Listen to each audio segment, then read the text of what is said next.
This is a game where your life is at stake.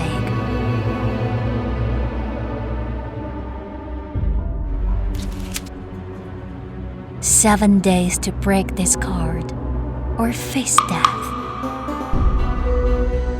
Defy loans, squander fortunes, embrace the cult, even toy with others' lives. You fancy yourself master of mortal fates, yet never forget the blade above your neck descends closer with each dawn.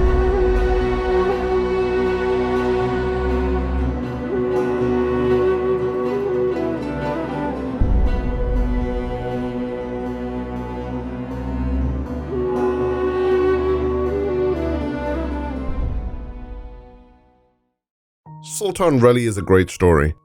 When Munan first wrote it, he was very worried. He kept complaining to me, "Can I even write this? This is too much." Then after 2 months later, that moment came. I wrote a spinning brass XX story. Starting from that point, with the team's collaboration, the story of Sultan was born. I told the planners, "You are the first in game history to decide that for the level design, we need parties. Be proud." We players say that we're just tricking perverts into joining the army.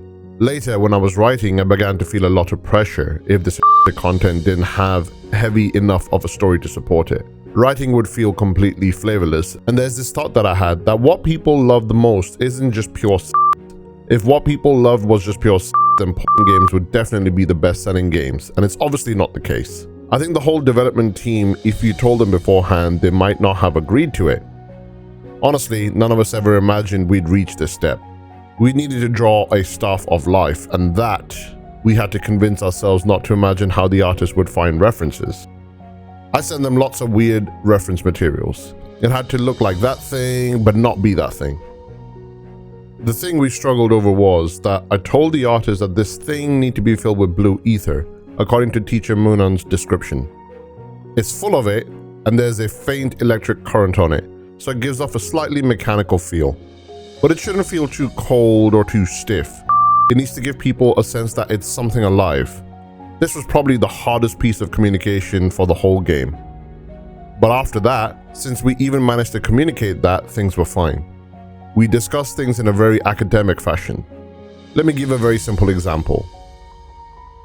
In the game, you can directly compete with the House of Pleasure.